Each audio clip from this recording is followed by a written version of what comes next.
Assalamu алейкум, сүйүктүү телегөрүүчүлөр, эң мыкты телегөрүүчүлөр. Бул коомдук биринчи канал, бул Салам Кыргызстан. Саламатсыздарбы? Бир жумадан кийин сиздерге убада бердик элек саламдашып турганга. Кайрадан сиздер менен Салам Кыргызстан. Амансыздарбы, жалпы кыргыз элим? Сиздер канчалык деңгээлде Салам Кыргызстанды күтүп жаткан болсоңуздар, биз ошондой шашылып сиздерге келдик. Биз менен бирге болуңуздар. Көптөн күтүлгөн эс алуу күндөр келди. Сыналгын алдында отуруп, элдин баарын чакырып, жумуштун баарын унутуп, көйгөйдүн баарын унутуңуздар. Анткени 1 саат бою биз сиздердин маанайыңыздарды көтөргөнгө аракет кылмакчыбыз. Анда эмесе биз баштадык. Салам Кыргызстан.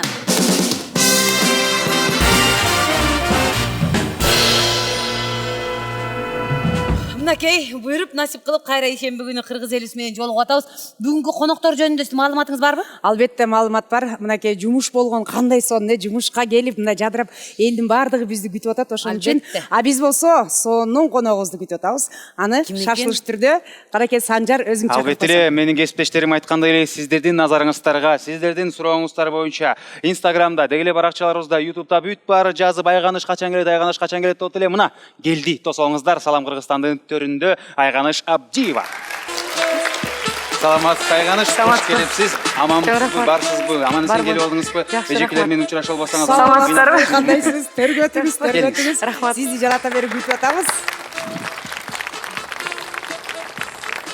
Кандайсыз? Жакшылыктар, иштер, жумуштар, үй бүлө дегендей. Айганыш Абдиеваны биз албетте эле сахна артында аябай шайыр, шамдагай, ар дайым жылмайып жүргөн айым катары тааныйбыз дагы. Бүгүн сиздер менен ошол жакшы тараптары менен тааныштырганга аракет кылмакчыбыз. Куш келипсиз дагы бир жолу. Рахмат жан.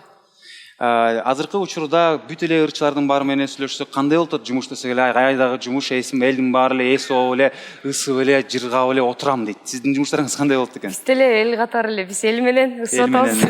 Ысып атасыз. Чок эле ысып атабыз, бирок жумуштар Кудайга шүгүрдөн акырындан болуп атат. Кудайга Жакшы, жакшы. Чыгармачылык Чыгармачылык жакшы эле болуп атат. Азыр буюрса киришип жакшылап иштеп баштайын деп атам. Кичине бош убакыттарым азыр жакшы болуп калды. Ошондуктан буюрса жакында жаңы жакшынакай чыгармаларды, жаңы проекттерди тартуулайбыз. Чоң рахмат. Албетте ушу чыгармачылыгыңызга ийгилик каалайлы. Сиздин канча жылдан бери сахнада жүргөнүңүздү жакшы билебиз. Ушундай кереметтүү үнүңүз менен өзүңүздүн көрөрмандарыңызды тапкансыз. Бирок тапсаңыз дагы өзүңүздүн ойлогонуңуздай мындай деңгээлге дагы жетишим керек деген бир жакшы тилектериңиз бар экен. Канча жылдан бери сахна менен алышып, чыгармачылык менен иштеп келатасыз? Жана дагы кандай элге бир мындан дагы жагымдуураак нерсе тартуулайын деп атасыз? Рахмат Гүлжан эже. Негизи эле вообще эле деңгээлге жете элекмин деп ойлойм да. Деңгээл негизи бул жерде сөз болбош керек, деңгээлди мен. Деңгээл дыз жок да. Деңгээлдин дысы жок да азырынча. Анткени деңгээл деген мен аябай чоң көрөм да, менин оюмда. Өзүм үй бүлөлүү болгондукка байланыштуу баягы жакшы, кубанычтуу нерселер болуп, ошондуктан тыныгуу болуп калды. Негизи иштеп баштаганыма 2 жылдан ашкан. Ошондуктан азыр буюрса иштеп, негизи алдында планда албетте көп ушул чыгармачылык жактан такша алып, мындан да көп окуп, буюрса музыкалык билимдерди алып, негизи эң башкы планымда ошол кийинки жылдан тарта ушул эл аралык конкурстарга барып, баягы кичине болсо дагы мындай жөн эле жүрбөй же жөн кетпей маданиятка бир кичине болсо да салым кошсом деген оюм бар. Анан бир баягы мен убактылуу эле келген жокмун да, сиз ойлобоңуз дейсиз. Негизи көп жылга келем мындай көп жыл кармалам деген ниет менен келип атам. Анан буюрса Аяктан келдиңиз? Үйдөн келдиңизби? Айганыш айым деги эле айтып калдыңыз, мындай мактанбай, кичпейил болуп, деңгээлге жете элекпиз деп, бирок мени таң калтырган болгону эле 2 жыл мурун баштапсыз. Ага чейин деги эле эмне менен элек болуп жүрдүңүз эле?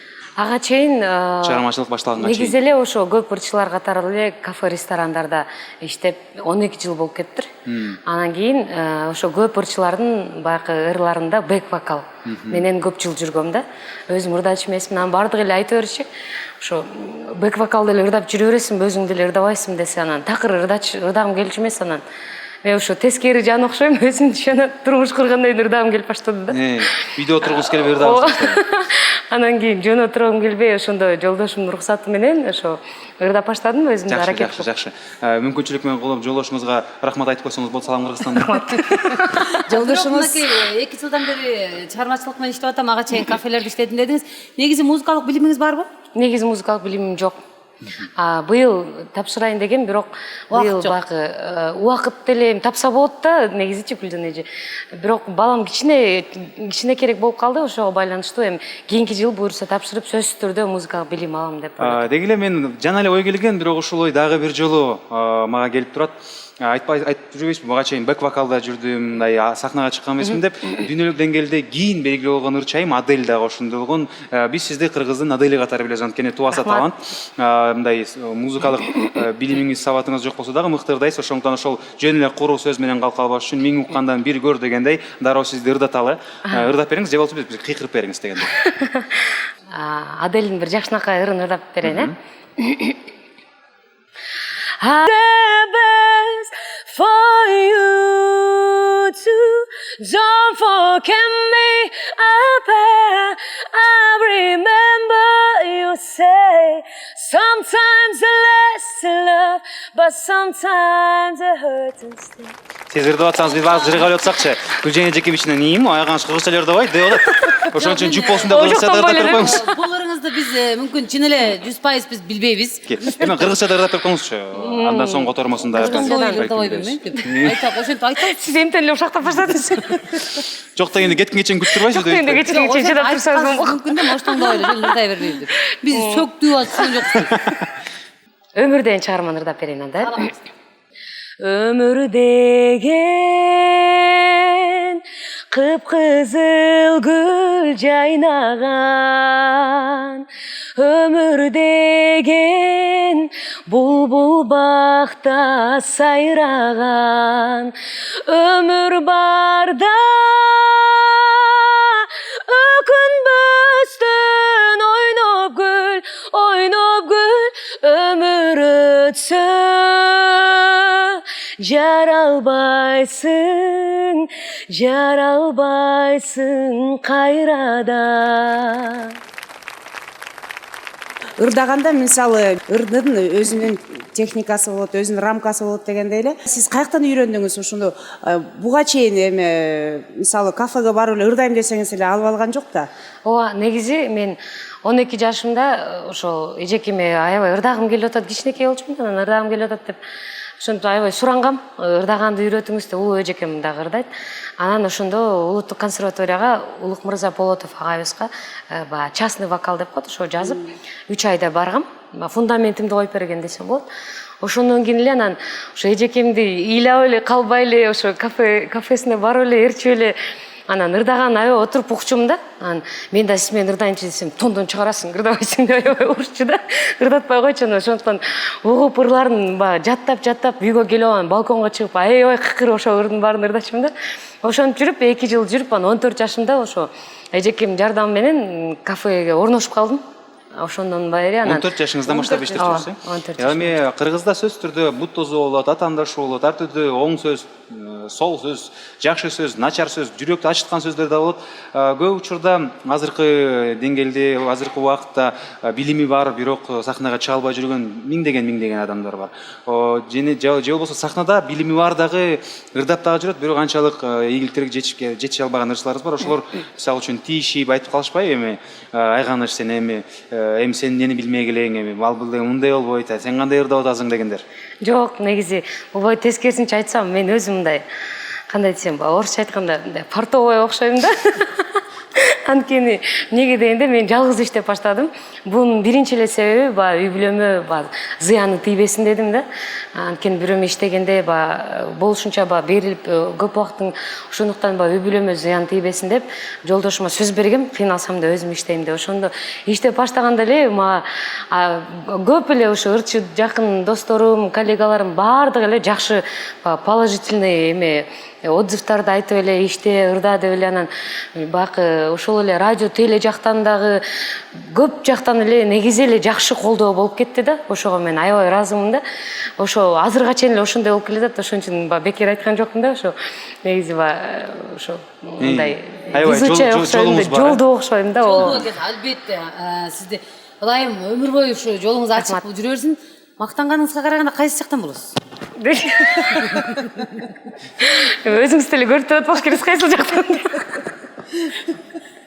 аны эме Айтып коюңуз, мен айтып жака коюңуз. огородко ташып койгон. негизи табастан болом. Жок. Не болду Гүлжан эже? Табастан болом. Жолдошуңуз кайсы жактан? Жолдошум Качкордон болот. Жакшы. Эми ошол кичине үй бүлөлүк абалыңыз жөнүндө дагы бир аз маалымат бере кетпейсизби? Жолдошуңуз менен кантип тааныштыңыз? Кафеде ырдап атсаңыз келип кыстыр кылып кетти, кандай, каяктан таанышып, эмне болуп? Негизи жолдошум менен мен ошо жакшы бир той топурда жүрүп таанышып калгам. Анан кийин 2 жыл сүйлөшүп, анан кийин үйлөндүк. 2 жолу? 2 эле жолу. 2 жыл. 2 жыл. 2 жылдын ичинде 2 жолу сүйлөшүп. Декабрда, анан 1 жолу ноябрда. Ошо сиздерди мурда көрсөм эле күлкүм келчү азыр. Анан ошентип эле 2 жылдан кийин баш кошконбуз. Анан үйлөнгөндөн кийин 3 жылдан кийин уулдуу болдук. Ошо. Уулуңуз канча жаштабы же? Уулум азыр буюрса 9 ай болот. Баары буюрса жакшы, баардыгы бизде үй бүлөдө эң башкысы биз үйдө негизи чыгармачылыктан да мурда үйдүн аба ырайын карайбыз да. Үйдө аба ырайы жакшы болсо, менин маанайым жакшы болсо, анда баары жакшы болот.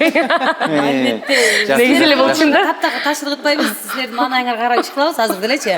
Анан эң негизгиси, азыр мен кайын журтуңузга кандай келинсиз, кайын журтуңуз кандай десем эле мактай баштайсыз, түшүнүп турабыз. Жок, Гүлжан эже мактай. Кайын журтуңуз кандай? Кайын журтум негизи жакшы, ачык мындай. Мен өзүм болгонум эле ушундай да негизи. Ошо кайын журтумда деле ушундай болчумун да, барганда эле ушундай сүйлөп эле мындай сыйлык боло албайт экенмин да, мындай болот го, же мындай назик болуп, ошондой барганда эле биз негизи үйлөнгөндөн кийин көп келиндер көп убакытка чейин жолугуп салып жүрөт го. Анан биз деген ошо мен көп эме той топурларым бар болчумба, билесиз да, часть жасаган аябай өтө эме оор. Анан бир жума эле 10 күндөн кийин эле анан кайненеме айткам, сиз тарынбасаңыз, жокто алып эле койбоймунбу? Десем анан, конечно деп ошентип негизи кайындарым баягы кандай десем, Бишкекте жашагандар да, Бишкекте кайненем Бишкекте төрөлүп өскөн. Ошондуктан туура кабыл алышты. Азырга чейин деле мен азыр ушул жерде мүнөзүм кандай болсо, үйдө деле бардык жакта эле ушундайм. Кайнене кайнатам алдым. Кайнеңиз күчкө салып жолун чечип алган турбайсызбы? Жок, күчкө салбай эле макулдугун сурайын дедим да, ачык эле айтыңыз депчи. Болсо болду, болбосо жок. Жалпак тил менен айтканда адуш эле деп. Эмеге Айганыш айым айтсаңыз, биринчи кыз киши башка үй бүлөгө бүлө болуп барганда баардыгы көнүмүш адат эмес да, баары кыйналасың да. Ошондо бир башында биринчи барганыңыз жөнүндө кызыктуу окуя жөнүндө айтып берсеңиз, кандай келин болдуңуз эле, эмне күлкүлүү? Кээ бирлер кайнатасын менен качам деп отко киргизип электе кайнатасын сүзүп алат, же болбосо туурап сүйлөп алат, ушундай бир окуя айтып берсеңиз. Биз негизи үйлөнгөндөн кийин Россия жергесине жолдошум жумуштары менен, менин жумуштарым менен Сахалинге кетиш керек болуп калганда, үйлөнгөндөн ошо бир 2 жумадан кийин кеткенбиз. Ага чейин ошо үйдө болуп, көп деле кыйынчылык болгон жок. Ошо кандай десем, көп мен өзүмдүн үй бүлөмдө да көп салт кармашпайт да. Анан мен кайындарым да ушундай болуп калды да.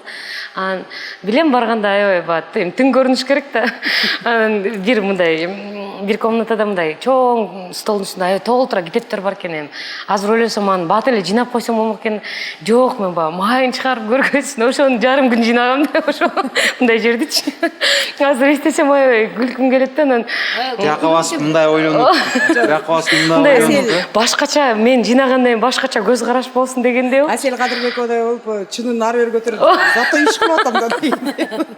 Анан кийин ошо тамак самак жасаган жактан деле ага чейин көп эле жасап жүрчүмүн. Ал жактан көп деле кыйынчылык болгон жок. Анан ошо кайнатам негизи кыргызча, орусча аралашып сүйлөйт. Анан эмне тамак берсең деле тандабайт да. Спасибо, доченька, было очень вкусно деп коет. Анан рахмат папа деп коем. Ушундай эле жеңил, жакшы өтүп. Аябай сонун ошондой эле. Дайым бактыңызга көз тийбесин. Бактылуу болуңуз. Негизи эле эстрадада бир эле Кыргызстанда эмес, дүйнөдө жаш эле кыздар, таланттуу кыздар ырдай башташат. Ырдай баштагандан анан ошол жактын жигиттери бир көз салат, жагат, мамиле курушат, үйлөнөт. Үйлөнгөндөн кийин чыгармачылык дүйнөдөн алыстап кетишет. Сиздики такыр терс болуптур. Меники терс. Жашоодо дагы эмне нерселер терс болгон дагы? Кандай кадамдар дагы элден башкачараак болгон сиздин жашооңузда? Балким окууда, балким андан соң дагы болгон мамиледе, балким жашоодо. Окууда десем, окууда. Жок, 9-класста бүтпөй чыккан. тогузунчу класс бүткөндөн кийин кайра сегизинчи класста окуган болду. Негизи эле өзүм аябай тентек болчумун да. Биздин үйдө жалаң биз 5 кызбыз да. 5 кыздын 4-үнчүсү. Жигиттер жок. Мен аябай төрөлгүчөктү уул деп күчүптүр, ошон үчүн дагы кичине мүнөзүм кичине эркекке окшошураак болуп калган. Анан биринчи класстан эле Б класстарга туш болуп келдим да, бүткүчөктү. Анан болгон Б класстын баары ушундай тентек болчу да. Ошондой туш болуп анан Бишкектен ошентип тентек кылып атып, аябай мамам эсимде бир 9 класска келгенде ушу сага караганда 5 эркек болсо аябай тынчыраак болмок деген да. Анан ошондон кийин кичине өзүмө келип, бирок Ошо сөздү уккандан сразу өзүң келип калдың. жок, мындай окуу бүткөндө 9 классты эптеп септеп бүттүм да негизи. Анан кийин колледжге өтүп кеттим, анткени 10-11-де окуганга уже ал күч калбай калды. Айганыш айым, айтсаңыз, мынакей Тиркол чакырбаштары. Эле мындай ачык айкын сүйлөшкөн кандай сон. Айганыш айымга суроомду айтып алайын. Азыр эң жакшысы 9 класс деле күч кетип калды. Айганыш айым, сиз мындай ушунчалык ачык, айрым, таза, ушул дагы бир чети жакшы, бир чети жаман да. Ушу жакшы жагы эмес, жаман жагы сизге мындай кандай? Терс таасири болот. Терс таасирин тийгизгендер болот, анткени бир нерсе жакпай калса, бирөө туура эмес сүйлөп койсо, ачык эле айтып саласың да. Анан кээ бирлер ар кандай адамдар болгон үчүн кээ бирлер жүрөгүнө жакын кабыл болот экен, же болбосо бул эмне өзүнчө эле кыйын болуп атат деп ушундай көп учурлар болот. Эми бирок болгон мүнөздү өзгөртө албайт экенсиң. Мен муну уулду болгондон кийин өзгөрөм го деп ойлочумун да. Өзүм мамам деле айта берчү, мындай сенде деген энелик сезим пайда болот, анан токтолосуң. Жолдошум да айта берчү да, сен уулду болгондо эле токтолбосоң акыркы үмүт ошол. Акыркы үмүтү да өлүп тур да. Жок, сиздики анда Уулду болдуңуз, анын баары болбой калды анан. хронический переходной возраст экен да. Анан мен ошондой билдим да, негизи төрөлгөндө кандай мүнөз болсо аны өзгөртө албайт экенсиң, өзүмдөн билдим. Тентектик кылып жүргөндө мушташтыңыз беле? Аябай көп эле мушташкам. Акыркы жолу качан мушташтыңыз? Кечээ окуйсуз. Акыркы жолу бир 4 жылдай болду го дейм. Кадимкидей эле мындай мушташып, чача интернеттегидей жанагындай, эмне деп атасың сен бергел деп. Бетиме коюп берди. Негизи мушташкан күндөрүм аябай эле көп болуптур. Өзүм азыр мен азыр энемин да эстесем кичине уялып кетем да. Бирок жакшы, ошондой эле өткөн кызыктуу болуп өттүр да жашоом. Азыр эстесем күлүп калам да аябай. Бирок өзүмдүкүн өзүңдү өзүң коргошуң керек да. Азаматсыз эң негизги балалык кез бул эсте калган кез экен. Бирок сиз ошол мушташкандарыңызда ар дайым таяк тачысызбы же бир таяк жеген күндөрүңүз да болду беле? Жок, таяк жеген күндөрдө эле болгон. Мектеп кураганда бир ошо классташыбыздан аябай эң катуу жегеним ошо көзгө жеп калгам да. Анан кийин көзгө жегенде жаман экен да, мындай бул жерге бияка тийсе дейин, мындай биринчи шишийт экен да, анан мындай кызарып, анан фиолетовый бир ай моундай болуп жүрөт экен да. Анан ошо бир эсимде 1 ай 1,5 айдан кеткен, ушу үйдөн чыкпай жаткам да. Анан кийин көк кызыл фиолетовый болуп. Айганыш айым, айтсаңыз, мынакей азыр ачык айрын эми сахна дүйнөсүнө кадам таштап атасыз. Кудай буйруса бир 10 жылдан кийин ушуну бизде бул архивде калат да, ушунду берсе ушундай эле болосузбу же 10 жылдан кийин такыр башкача болом деп ойлойсузбу? Балаңыз 10го чыгып калганда көрөт анан. Эмне апам жаш кезде? Жок, ушундай эле болом го дейм. Негизи көзүм жетти да, өзгөрүп бермөчү. Болду, түгүлдүм деп. Мүнөз бул өзгөрбөйт экенде көзүм жетти да, ошондуктан мен 10 жылдан, 20 жылдан деле ушундай болуп болуш керек. Анткени досторум деле тамашалап калат, сен 80ге чыккан, буйруса 80ге чыксаң кемпир болсоң деле ушинтип сүйлөйсүң депчи. Ошондуктан мүнөз өзгөрбөйт болуш керек деп ойлойм да. Өзгөрбөңүз, сонун ачык мүнөзүңүз бар экен. Жолдошуңуз менен бир жашта башыңар, чачыңар агарсын, көп уулду, көп кызды болуңуздар.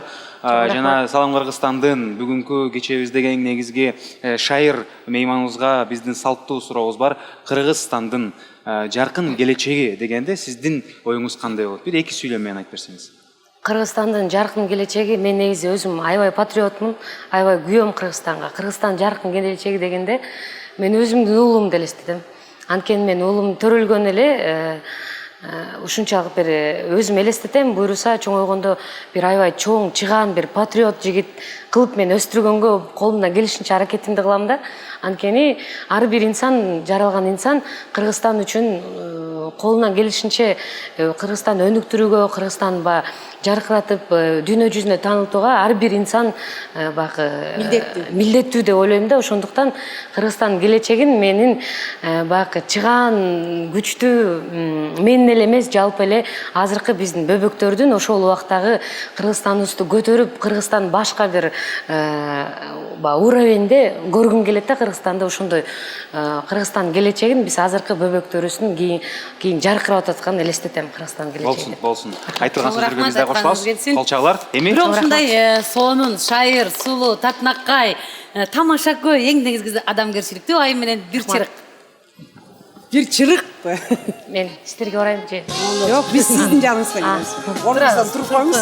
Мүмкүн болсо туруп коюңуз, мен сизге калп сүйлөгөндөн да коркуп турабыз. Көзгө жеп калбай эле деп. Салам Кыргызстан Айганы Абдиева алып баруучуларды төпөштөп салтырды. Бир жылмай коелу.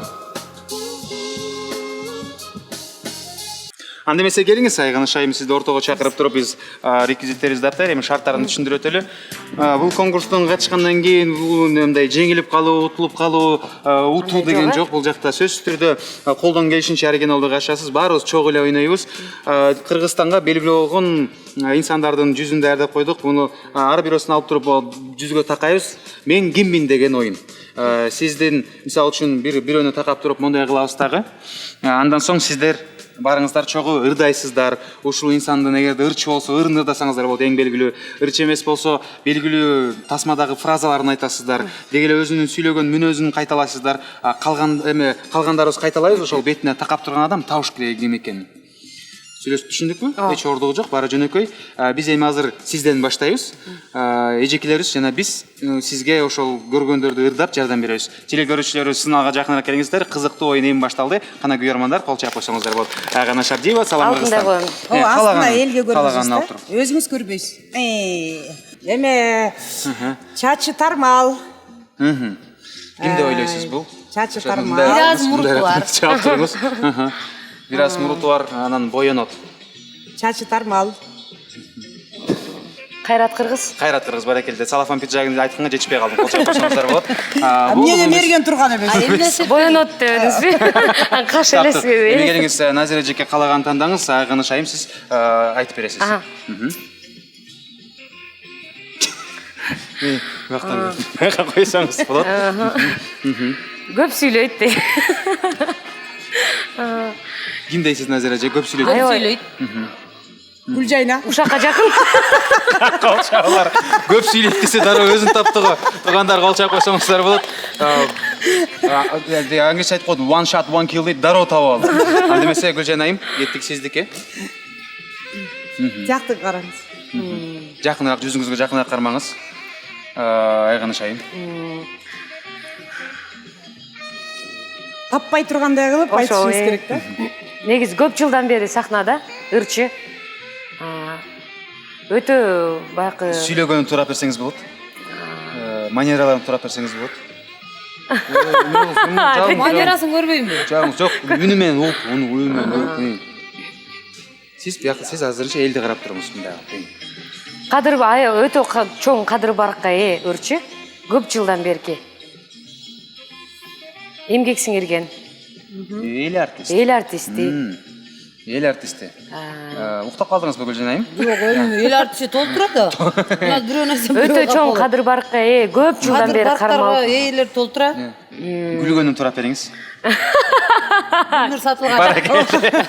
Баракелде. Гүлнур эжеке кол чаап койсоңуздар болот тургандар. Эми бирөөсүн мен алайын.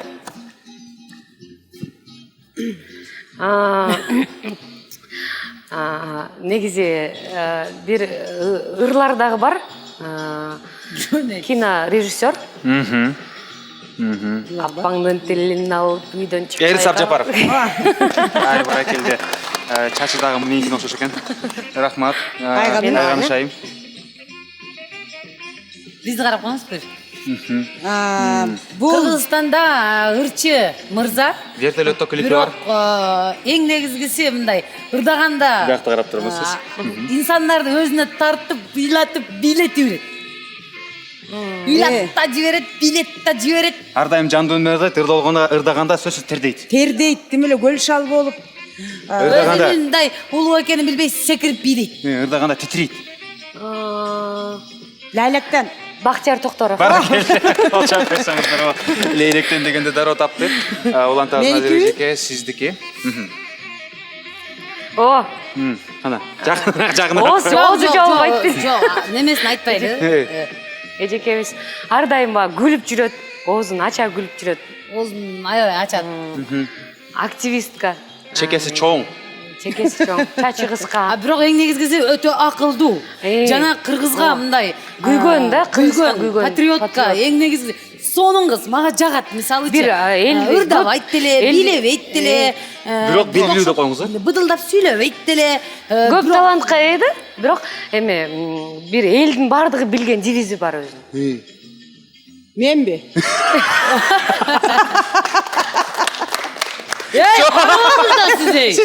Менби дегенде, дегенде. Жок. Тура койсок да эле тапмаксыз ошончо тура койду. Гүлзат Мамытбек, сиз таппай калдыңыз. Позор сизге таппай калдым.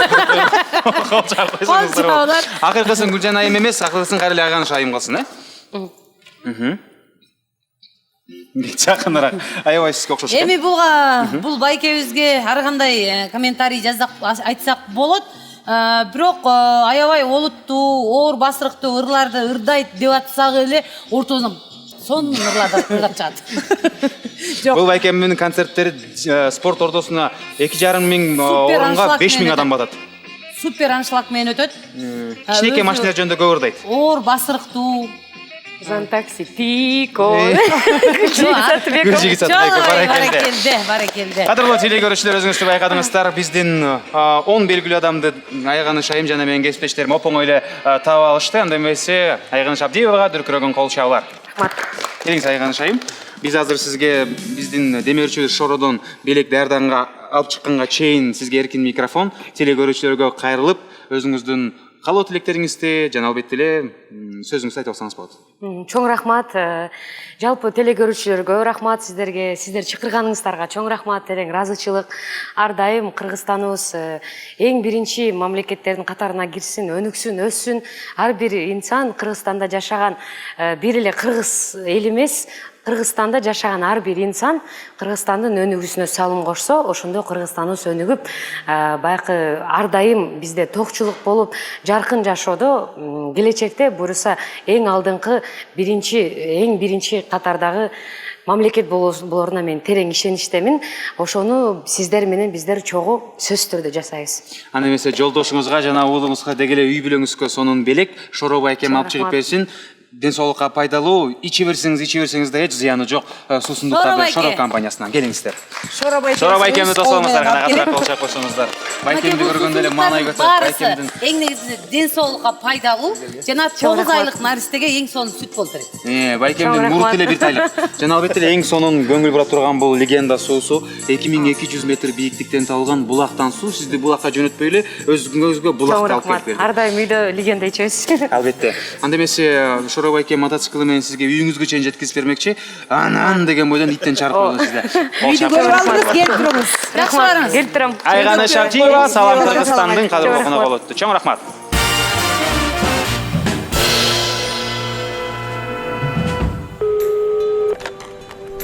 Эгерде сиздер бул билдирүүнү угуп жатсаңыздар, анда мен сиздер менен талкуулашууга мүмкүнчүлүгүм жок.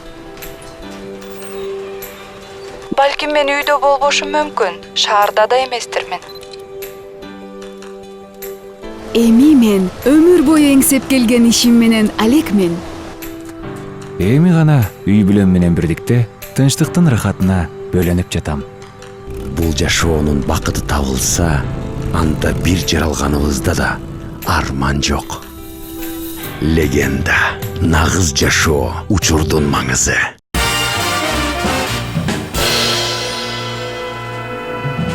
урматтуу кыргыз элим, ооруганга чейин ден соолукту караш керек. Эгер оорубайм десеңиз, легенда суусун ичиңиздер. Анткени ден соолукка эң пайдалуу булактын суусу.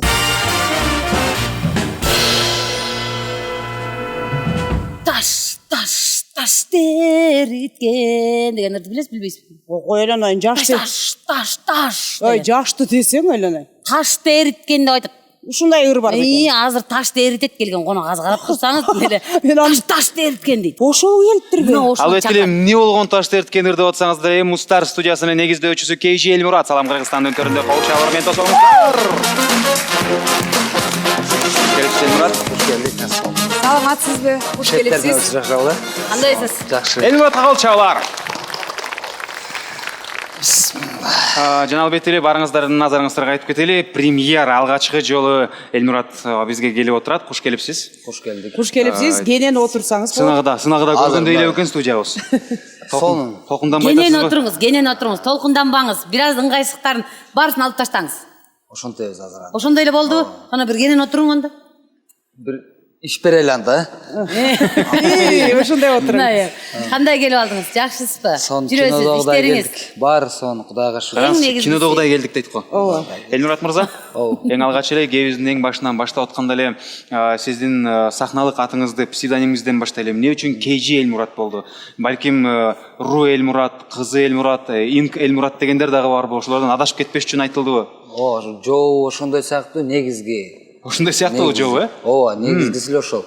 Баягы кичинекей кезде чет жактарга, эл аралык сынактарга барсак, ошондо мисалы үчүн өзүңүз айткандай Россия, Ру, Казакстан KZ дегендей эле KG дегенде эле түшүнүктүү болсун деген максат болчу. Бирок ошолордун көпчүлүк пайызы аткарылды десем болот. Эл аралык. Эмнеге KG 312 деп койгондук? Аны Кудай буюрса кийинки шакирттерге коебуз. Сактап койдук. Жакшы, эң негизгиси KG Элмурат деп кыргыздын жүрөгүнөн түнөк таап, кыргызды дүңгүрөтө ырдап бир кезде эң сонун бир бийиктиктерди багындыра баштадыңыз эле. Эми бул турган чындык, элдин баарысы эле билсе керек. Акыркы бир 3 жылдардын аралыгында иштебей койдуңуз. Негедир? Сахнадан алыстап кеттиңиз. Мунун себептери? Жанагы үй бүлө деген бар. Бир 2 жыл, 3 жылга чукул. Ошо үй бүлө, бала чака бир аз торолтуп дегендей. Ошо менен алек болуп, андан кийин азыр ушул 2 жылдан ашык убакыт болду. Жеке ушул студия ачып, ошо менен алектенип, байма-бай ырлар, клиптер тартылып, азыр кайра Кудай кааласа курчуп келатат. Мустар деген студияңыз бар экен. Бизге келген маалымат боюнча, бул студия эмненин үстүндө иштейт? Сиздер ыр жазасыздар, клип тартасыздарбы, же дегеле ушунун баарын кыласыздарбы? Ошо баары медиага эмне тиешелүү болгон болсо, эми негизгиси бизде ырларды шөкөттөө, аранжировка деп коет, үн жаздыруу, анан дубляж. Элмурат мырза, айтып кетсеңиз, сиз булактын суусун алыңыз албетте. Элмурат, KG Элмурат болуп таанып жүрөсүз. KG Элмурат болуп дегеле жаш кезиңизден баштап чыга баштадыңыз. Арадан убакыт өтөт, ийгиликтерди багынтасыз, буйруса маданияттын мыкты кызматкери болосуз. Андан соң эмгек сиреген артист болосуз. Кудай буйруса, андан соң эл артист болосуз. Бир 60 жаштын суусун ичип калганда, эл артист болуп калганда, мен мисалы үчүн филармонияда ал кезде дагы алып баруучу болуп туруп, тосуп алыңыздар. Сахнада Кыргыз Республикасынын эл артисти KG Элмурат десем, кандай болот деген ой болот. Ошого чейин эле ошол боюнда жүрө бересизби же өзгөртөсүзбү псевдонимди? Ушул суроо боюнча жана силердин коллегаңар Алтын Камчиев деген байкебиз бар. Жакшы сүйлөшүп калабыз. Ошол айтат да, болду эми өзгөртпөйсүңбү KG'ни депчи, ушул силер берген суроону берип атат да, 60 жашта деп. Биринчиден Кудай ошол жашка жеткирсин. Анан ошентип чакырса чакыра берсинчи, 60ка чыгалычы. Айтсаңыз, азыр эле өзүңүздүн жашынакай оозуңуздан чыгып, ушул сөз кулагыма илинип калды. Жашынакай оондор чыгарып, сиз оончу дагы экенсиз. Канча оон чыгардыңыз? Ошо оондордун ичинен канчосу элге мындай жетти? Элге жакшы кеткени ушул келинчек, Татынакай келинчек деген чыгарма жазганбыз 2003-төн 2015-ке чейин. Анда ушул ырды бир угуп койсо кандай дейсиз? Жандуубу? Жандуу бир кол чабуулар менен келиңиздер, кол чаап коюңуздар. Анда KG Элмурат жашынакай келинчек деген ырды эстеси менен. Татынакай келинчек, Кол чаап турабыз. атенең эркелеп, жүргөн күнүң калды эсте сакталып. Татынакай келинчек, барган жерге бакыт сеп, ажарыңа турсун баары суктанып. Атайын кылдыбы? Албетте. Кокустан кылмакпы. Мындай чорчуталы деген. Коркуталы деген Мен бизде. биякта артында декорация шар жарылып кеткен окшойт дегенде эле. Албетте эле. Болчалар, Келинчектерге болчалар. кол чаап койсоңуздар бул. Келиңиз, Элмурат мырза. Албетте мен сизди аябай мындай ырчы катары дагы, инсан катары дагы баалайм. Адамгерчилигиңизди аябай баалаймын. Ушул биздин баалаган инсан үйдө кандай ата, кандай жубай? Үйдө бир кыз, бир уулдун атасымын. Балдарды кичинесинен баштап ошол ыйман бекемдеп чоңойтконго аракет кылып жүрөбүз. Ошол менен катар өзүбүздүн тарыхты кичинекей болсо дагы жанагы бир окумуштуулардын, хадистерден келет да. Кичинекей болсо да чоң адам менен сүйлөшкөндөй сүйлөшкүлө дейт го. Ошондой сыяктуу алар менен кадимкидей чоң кишидей сүйлөшүп, мен мисалы үчүн бүгүн мындай иштерди кылып келдим дегендей сыяктуу өзүм практика кылып көрдүм да. Анан алардын жообу кандай болот? Өзүнчө бир башкача сезим. Бала деген таза болот го. Мисалы балдарчы. Ачык айтып болот. Ачык айтат го. Ошо балдарыңыз бир инсанды айта кетейин. Мерген байке азыр көбүнчө айымдардын кийимдерин кийип, жанагындай пародияларды кылчу да. Бир жолу мен өзүм күбө болуп калгам.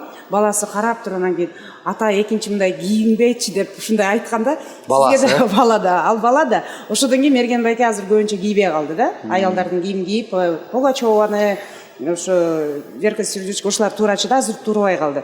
Дыңкы жеңени азыр ойно десең да ойнобойт да. Мисалы сизге сиз айтып атпайсызбы азыр ошо ыйманын бекемдеп, ошо эме кылып жакшы чоңойтуп келатам деп. Сизди дагы мындай ата ырдабачы көп гастролго кетип каласыз, үйдө болбой каласыз да. Чет жака чыкканда сизди сагынып атабыз, үйдө отуруңузчу, башка эле жумуш кылыңызчы. Мына дипломуңуз бар го, лейтенант болуп иштейсизчи деп ушундай суранбайбы? Жок. Меники эң улуусу азыр 4 жашка чыкты. Эми акылы калыптанып келатат да. Бирок ошончо деле баягы булар чоңойгучакты ошондой маселелер көп, гастролдор бүткөн, аз көп чыкпайм мен гастролго. Студияда эле? Студияда эле. Анан 1-2 күндүк концерттер, чакыруулар менен эле барабыз. Анан азыр сиз айткандай Мерген байкенин баласы деп атпайсызбы? Бул берүүнү мен балдарым жакшы көрүшөт да. Үйдө кечке алар эме кылышат. Анан салам Кыргызстан дейсизби деп атпайбы? Мен аны күткөн эмесмин да. Ал мага дагы чоң дейм. Анда ушул убакыттан пайдаланып, уулдарыңызга салам уулдарым деп коюңуз. Анткени күтүшөт. Чоң кызым 4 жашта, аты Асила. Кичүүсү 2 жашта, аты Рамзан. Салам жолдоп коюм да. Салам айтып коюңуз. Салам Асила, Рамзан, бизден салам Кыргызстанда. Келинчегиңизге деле салам айтып коюңуз. Назира эжеге сизге салам, же сиздин атыңыздан салам деп. Өзүнүн аялын жеңедейткен байкадыңарбы деп коюмбу. Албетте эле дашат экен бар тамаша мырза. Биз эми мындай сырттан, алыстан уксаң, бир адам жакындан келсең, KJ Элмурат дегендей, биз KJ Элмурат дегенде, KJ Элмурат деген адам десек, аябай улуттуу мындай оор басырыктуу инсан экенсиз. Күлкүгө кандай сизде эле? Күлкүгө сонумун. KJ Элмураттын күлдүргөнү укмуш күлдүрөт. Анда эмесе бири биздин телекөрүүчүлөрүбүздү бизди Жок, мен эфирде эмес, мен эфирден сырткары мындай за кадрам. Азыр ошо элестетип за кадрды камеранын баарын өчүрдүк, өчүргүлө операторлор эместе. Жок, бизге эле бир күлкүлүү окуя же анекдот айтып бизди күлдүрүп коюңуз. Эч кимге айтпайбыз. Биз анан 6 миллион. Күлдүрө албайм го дейм азыр. Жок, Элмурат мырза мындай да жашоодо бардык нерсени көрүш керек да. Мисалы мурда ырчы болуп электи, ырчы болгуңуз келген, бирок биринчи жолу баштагансыз да туурабы? Биринчи жолу эми күлкүлүү баштап көрбөйсүзбү? Сизге жаккан күлкүлүү бир анекдоттордон, балким бир окуядан айтып берсеңиз болот. Мындай жылмаюу сүннөт дегендей. Анда ошо бир анекдот айтып көрөйүн. Эки дос болот да. Тиги досунукуна конокко чакыра берет, келип кетпейсиңби конокко деп. Анан жанын койбойт дейт. Анан келет бир күн атын минип, анан аялын, келинчегин учкаштырып алып келет дейт. Келип анан конок болуп, бир күн болуп конок болуп кетпейтмиш, 2 күн конок болуп кетпейтмиш. Анан тигин аял айтат экен, бул досуң напряг го, кетпей 3 күн болду. Бере турган бердик, соя турган сойдук дейт. Анан кийин атайын кылып атат да. коем кетели булардын дагы нервин кашайтпайлы. Жана атты минип келинчегин учкаштырып кайра. Макул эми сыйыңарга чоң рахмат. Биз баралы.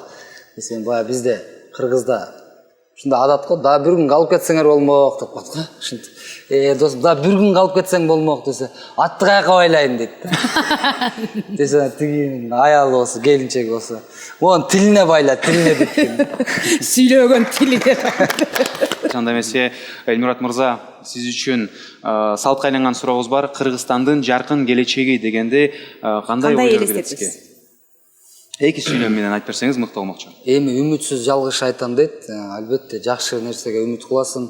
Өнүккөн, мыкты мамлекеттердин катарына кирет деген ишеним менен жашап келдик. Албетте. Кол чаап койсоңуздар болот. Өнүккөн мыкты мамлекеттердин арасына киребиз буйрса. Жылдыздуу селфиге кезек келди. Сүрөткө түшөлү дагы Instagram баракчаларыбызга жүктөп коелу.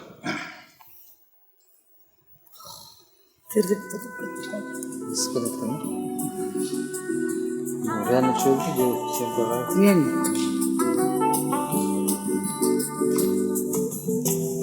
Немесе сүрөткө түштүк, чоң рахмат. Кадырлуу телекөрүүчүлөр, KG Элмуратты Салам Кыргызстандын төрүнө чакырып даярданып жатканда Элмурат көп тил билет деген укканбыз. Бирок тилекке каршы кайсы тилдерди жакшы билет? Биз да көп билбейбиз. Эми азыр дүйнөлүк деңгээлде эл аралык түрдө эң көп англис тил колдонгондон англис тилин канчалык деңгээлде жакшы билет экенин чогуу текшеребиз. 8 сүрөт турат, 8 сөз бар. Биз сизге бирден беребиз. Эң алгач сиз эжекелерибиз биздин жардамыбыз жок эле бул жакта жазылып турган сөздөрдү окуйсуз. Канчалык деңгээлде мындай кааласаңыз деле мындай уялбай катуу окушуңуз керек дагы оюңузча. Мен буну билбейм деп койгон болбойт. Оюңузча. Кээ бир сөздөр кыргызча окшошуп кетет англис тилинде дагы. Кайсы болсо ошонун астына акырын чаптап коесуз. Бул жакта бул сөздөр магнит сөздөр. Магнит кагазда чапталган, чыгарылган. Биз даярбыз. Телекөрүүчүлөрүбүз кол чаап койсоңуздар болот. KG Элмурат. Анда эмесе биринчи сөздү биз камерага көргөзүп коелу дагы. Көргөзүп коелу. Эми сизге беребиз. Биринчи окуңуз. Horse. Кандай дейсиз? Horse. Эмне деп ойлойсуз биякта? Эми кепилдик бербейм, бирок Эң акырында чогуу текшеребиз канчалык деңгээлде окушкан. Кол чаап турсаңыздар болот турганда. Экинчи сөз, биринчи камерага көргөзүп коелу. Бул жакта наезд менен крупный план менен. Эми окуңуз. Watch. Watch. Эми бул кайсы деп ойлойсуз? Мен негизи англис тилде кыйратпайм мен негизи, бирок аракет кылып атам. Албетте, аракет кылсын дедик да, биз тигел кыйрат этмек, этпесеңиз да японча кылмакпыз да. Кайсынысы дейсиз ошо? Watch деген кайсы деп ойлойсуз? Укпагандай эле болуп атат. Окшош деле турат. Оюңузча. Окшош эле турат. Окшош турат. Эжеке бакта катырып атат. Оюңузча эмне болушу мүмкүн? Эмнеге окшоштот? Окшошпойт деп окшоштура албайт. Точно бар бер да, бирок. Албетте бар. 8 сүрөт, 8 сөз. Ар биринин котормосу бар. Топко чаптап коер да эмнелерди. Чаптап коер да. Жардам бермей жок. Эмне жардам берип атасыз? Чаптап коер эле. Анда эмесе кеттик. Мону окуп бериңиз. Биринчи көргөзөлү. Эми окуп бериңиз. Cupboard dedi. Cupboard, бул эмне деп ойлойсуз? Cupboard. Эки сөздөн турат. Бул бирөөсү cup, экинчиси board. Бул cupboard болуп окулат. Ошондо эмне болушу мүмкүн? Şu şkaf mı esipken de şu la? Балким кап деген эме эмеси дарбыздын жарымы, капборд деген бир бүтүн дарбыз, бир жарым дарбыз болот. Ким билет, мен деле көп биле бердим. Өзүңүз чаптасаңыз болот. Азыр эми эң негизгиси көпкө ойлонгон болбойт. Алмаштырып койсом болобу? Боло берет. Алмаштырып койсоңуз болот. Анда мында алып көрөөнчү. Ошондо Ушунда алып көрөйүн азыр. Бир вариант. Болду. Бир жолу алмаштырсаңыз болот, кийинкисин алмаштырсаңыз болбойт. Эми муну окуйбуз. Биринчи телекөрүүчүбүзгө көргөзөлү. Интеллектуалдуу оюн Салам Кыргызстанда KG Элмуратка кеттик окуйбуз. Eagle дейт. Eagle дейт, келиңиз, бир көп убакыт болуп кетсе, оюндун кызыгы да кетип кетиши мүмкүн. Чаптай береңиз, келиңиз. Балды албады деп эле. 2 балык суу ичти кылды. Кеттик. Бул.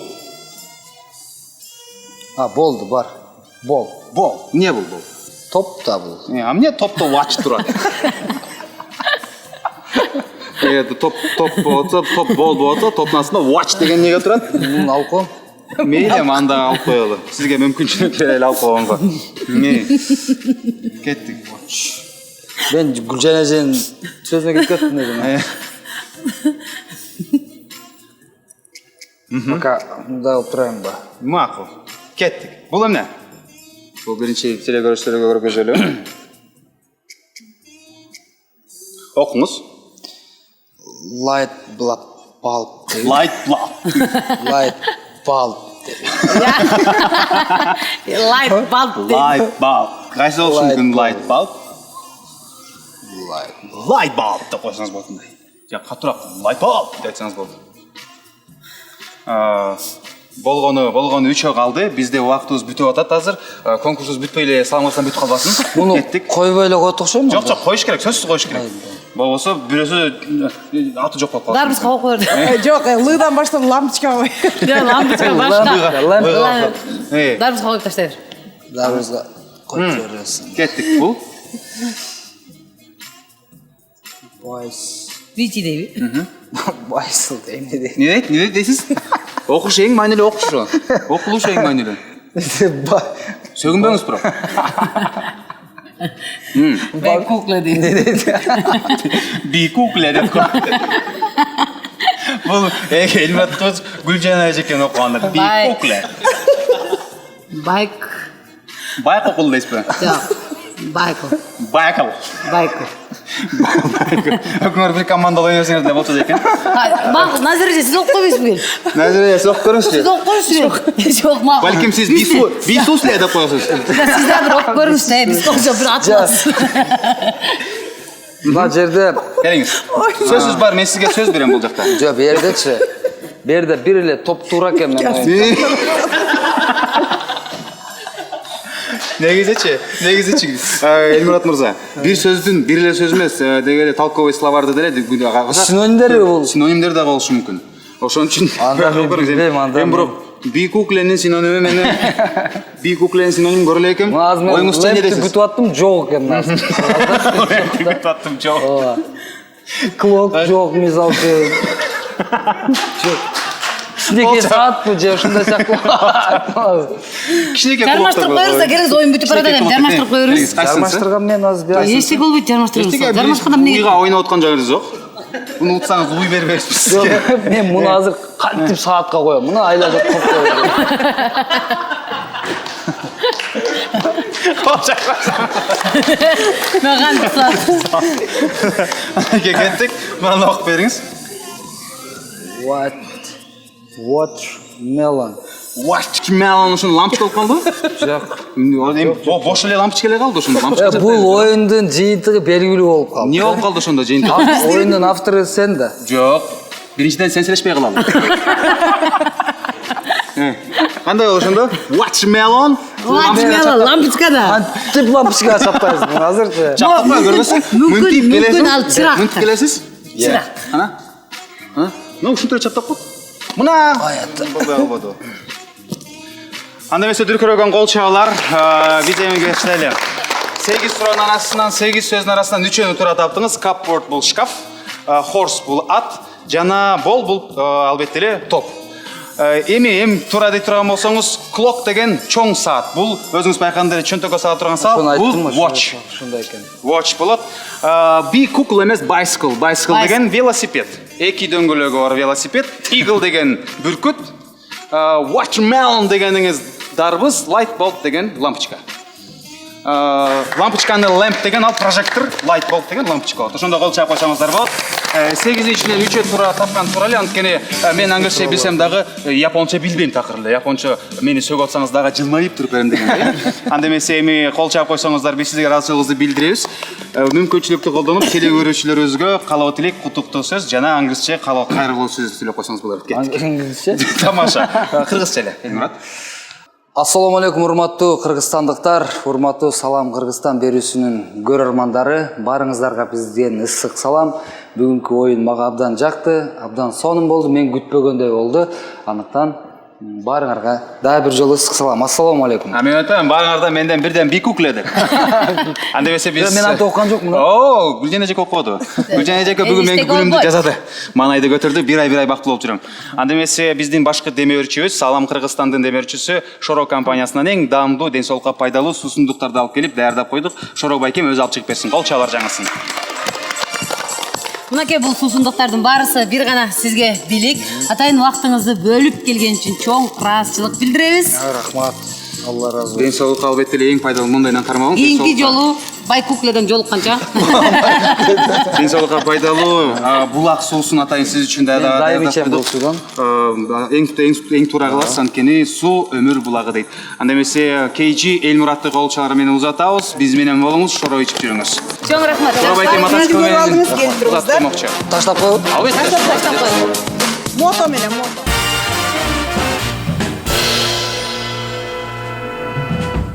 Айымдар, эгерде менин кийип турган көйнөгүм жакса, астыдагы дарекке кайрылсаңыздар, сонун кийимдер бар.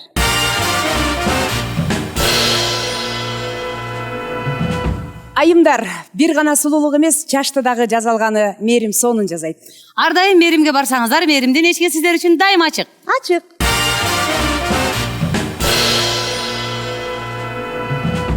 Суу өмүр булагы, булак суусу ден соолукка пайдалуу деген да сиздер үчүн.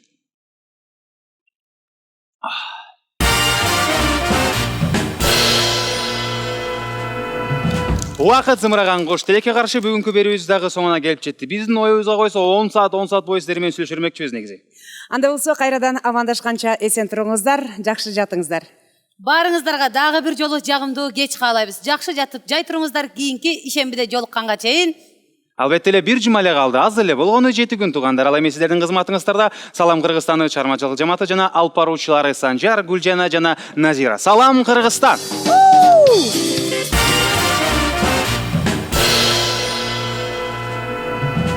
Ой, ушул мен Салам Кыргызстан башталгандан баштапчы шашам да. Эмнеге? Ушул жерине.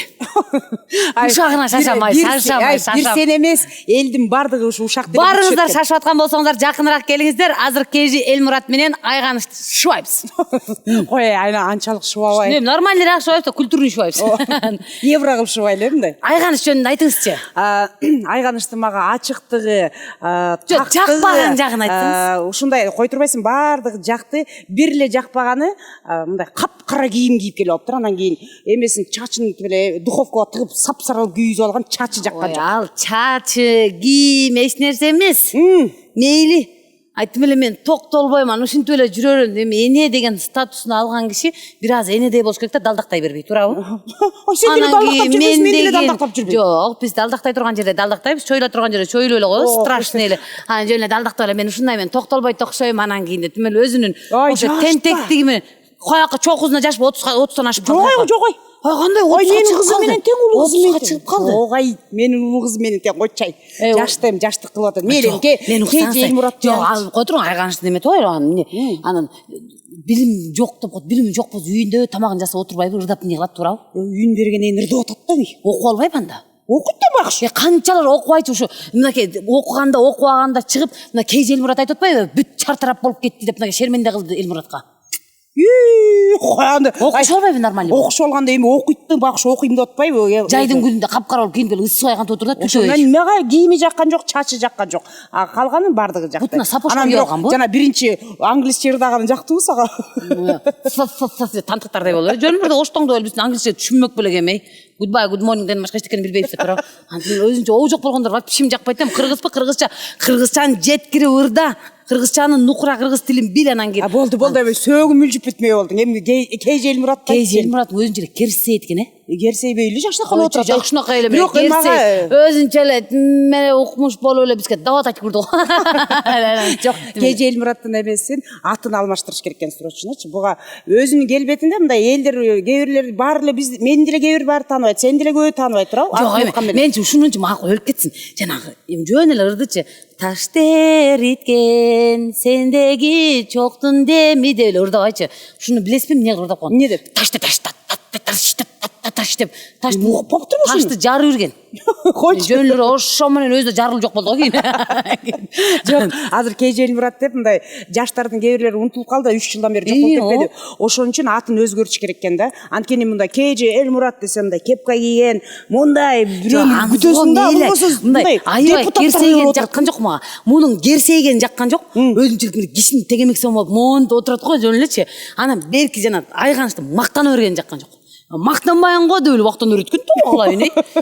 Мактанбайм анан кийин улам эле сөзүн мен деген анан укмуш келинмин анан мен деген кайнене мону чечип коеюнбу деп айттым деп. Ошентип айтканым эле апа мен чечип коеюнчу пожалуйста деген болуш керек. Анан калп өлүм ушу чечип коеюн апа деп. Кой. Кеттик айладай чарчадым. Эң негизгиси чыгармачылыгына ийгилик экөөбүз жүрүп кеткеле. Бир жумадайын көрүшкөнчө. Ооба. Мээңиз жакшы калыңыз.